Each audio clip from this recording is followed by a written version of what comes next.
As a teacher, have you ever caught your students doing something inappropriate? I teach at a Catholic middle school, so our standards for appropriate behavior are pretty high. Technically, a student telling another student to shut up counts as inappropriate for us, and I'd have to discipline that student if I heard it. The most inappropriate thing I've ever caught a student doing, that would be inappropriate even by public school standards, happened about 5 years ago.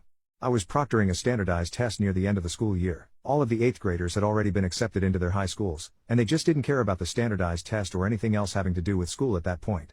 This particular test session was an hour long, and students were not allowed to read a book or draw or do anything else once they were finished with their tests.